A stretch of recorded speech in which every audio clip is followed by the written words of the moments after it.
북한의 핵폐기 회담 결렬 이후 전방이 대북 제재를 받고 있는 북한에 제2의 고난의 행군이 올지도 모른다는 분석이 여기저기서 쏟아지고 있습니다. 김정은 위원장은요, 집권을 하면서 다시는 주민들의 허리띠를 졸라매지 않게 하겠다라고 약속을 했는데 과연 이 약속 지킬 수 있을까요? 어려워 보입니다.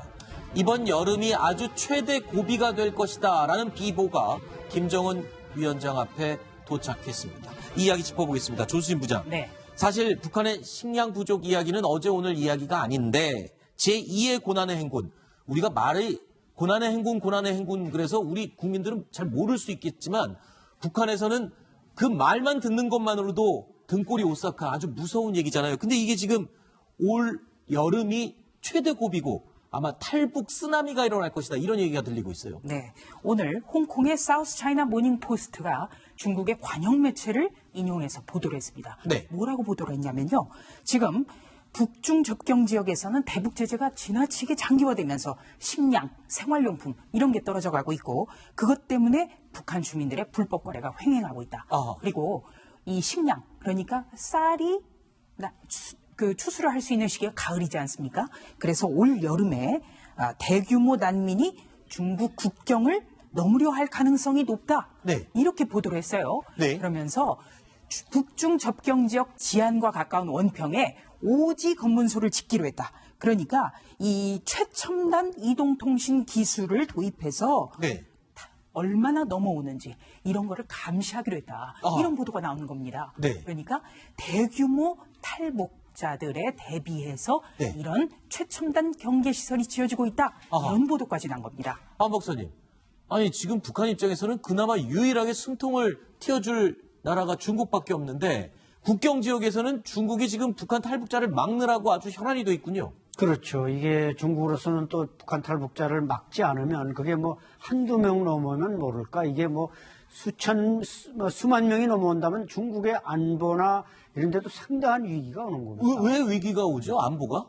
그러니까 그게 보통 사람이 넘어오면 괜찮은데 일반이 넘어오면 괜찮지만 총을 가진 군인들이 넘어오는 겁니다. 그래서 북한은 이제 국경경비대를 나름대로 국경경비대, 그다음에 이 38선의 휴전선을 지키는 부대는 좀 특별히 대우를 해주지만 그럼에도 불구하고 이게 고난의 행군이 오면 군인들까지 먹을 식량을 줄 수 없습니다. 그래서 국경경비대가 총을 가지고 넘어왔다. 지난 시기에도 뭐 염소도 잡아가고 심지어는 송아지도 쏴서 잡아가고 이 중국 국경경비대가 지킬 수 없을 만큼 거의 게릴라 수준이란 말이죠. 그래서 이제 지적하신 그 G5 이동통신 기술까지 도입하고 그다음에 이제 열상 감시 기구 TOG 5G. 그렇죠. 이제 야간에 그걸 감시할 수 있는 이런 것까지 만든다고 하는데 여기서 아마 총성이 오가고 살인이 일어난다면은 북중 국경 사이에서 심각한 사태가 벌어질 수 있습니다. 그렇군요. 자, 미국은요, 북한이 이 핵폐기라는 백기를 들기 전까지는 대북 제재를 풀 생각이 전혀 없어 보입니다. Korea. There was a very strong commitment between the two presidents to work together to make sure that we have a nuclear-free Korean peninsula. And I think, as you know, I've been actively involved in the sanctions, so this is something that's very important. 그리고 2019년 올해는 그나마 김정은의 외화벌이를 하던 외국의 외화벌이 일꾼들이 모두 북한으로 다시 돌아와야 하는 그런 해이죠. 지금 올해 김정은에 한데서는 대단히 이제 중요한 해입니다. 하나는 대북 제재가 계속 지속되는 경우 광물 수출이 계속 막혀서 어려운 점도 하나 있지만은 올해 말까지 해외에 나가 있는 거의 7만여 명의 북한 노동자들이 돌아가야 됩니다. 유엔 제재에 의해서. 그러니까 연말이 다가오면 다가올수록 김정은은 이제 대단히 급하게 되어 있습니다. 그러니까 지금 노동자들을 숫자가 거의 다 들어오고 팍팍 줄고 있어요. 그런데 지금 보니까 러시아, 그나마 믿을 구석이었던 러시아에 파견한 노동자도 2만 명이나 숫자가 줄었다고요. 북한 노동자들의 수가. 그러니까 중국이든 러시아든 안보리 상임이사국이니까 자기네가 통과시킨 그 제재 결의는 자기가 지켜야죠. 그렇죠. 그러니까 러시아는 사실은 그 극동지역을 개발하는데 북한 노조가 굉장히 제일 싫어합니다. 그런다면은 자꾸 그 극동지역의 인구가 줄어요. 인구가 줄는 반면 푸틴 대통령이 이 극동 지역을 개발하려고 동방 정책을 계속해서 추진하거든요. 네. 그런데 북한 노동자가 없으면은 그렇죠. 개발하기 힘들죠. 그럼에도 불구하고 유엔 상임이사국으로서 자기 임무를 다 하려는 것 같은데 앞으로 두고 봐야 됩니다. 네. 정말로 다 내보낼지 네. 아니면 몰래 북한 노동자 쓸지는 앞으로 좀 더 두고 볼 필요가 있습니다. 이런 상황에서 과연 북한이 버텨낼 수 있을까요? 자, 버텨낼 수는 없지만 버티는 척을 할 것이다 라는 분석이 있습니다.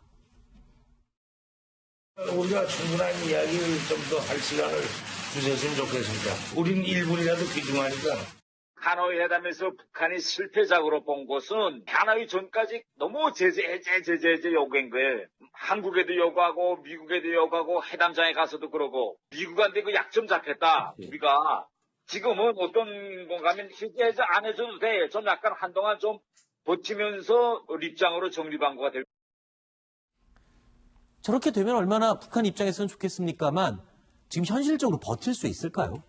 이게 식량 문제가 기본인데 아까 지적하셨듯이 식량이 지금 6월을 넘길 수 있을까 이 정도란 말이죠. 네. 그래서 이 중국이 좀 숨통을 틔워주면 그쪽에서 좀 밀수라도 해서 근근히 유지할 텐데 그래서 지금 뭐 허리띠를 아까 졸라맨다는 얘기도 나왔습니다만은 이게 허리띠를 졸라맬 단계를 지금 넘어섰다는 것이죠. 북한 군인들이 주로 하는 농담 중에 뭐 백가죽과 등가죽이 연애한다. 이 정도면 완전히 붙어버리는 거 아니겠습니까? 네. 그래서 이 굶주림을 견디지 못한 북한의 군인들, 네. 또 노동자, 농민들이 과연 가만 숨을 죽이고 허리띠를 졸라매며 기다릴지 아니면 뭔가 머리를 들지 이런 위기가 지금 북한에 엄습하고 있는 것입니다.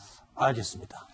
근데 이제 최근에 김정은 위원장이 이제 원산 갈마지구에 가서 이 속도전 말고 좀 천천히 하라라는 메시지를 던졌죠. 그렇죠. 완공 일자를 늦춰도 된다. 그렇습니다. 이런 식으로 얘기를 했죠. 그런 걸로 비춰보면 사실 이제 어떤 면에서 보면 좀 속도 조절하는 것 같아요. 아하. 즉 자신들이 지금 뭔가 급박하게 어떤 식량이나 이런 거를 지금 할 수가 없는 상황이고 또 경력 같은 경우도 어차피 지금 하기 힘든 상황 아니겠습니까? 그러다 보니까 전반적인 어떤 이 상황 자체를 좀 늘리는 작업들 네. 그런 면에서 아마 좀 추진을 하는 것 같습니다. 늘린다고 그게 늘어날까요? 지금 인민들은 다 굶어서 죽겠다라고 얘기를 하고 있는데 글쎄요. 자, 일단 다음 소식으로 이어가겠습니다. 오늘 저희가 4위로 꼽은 소식이 또 준비되어 있네요. 만나보시죠.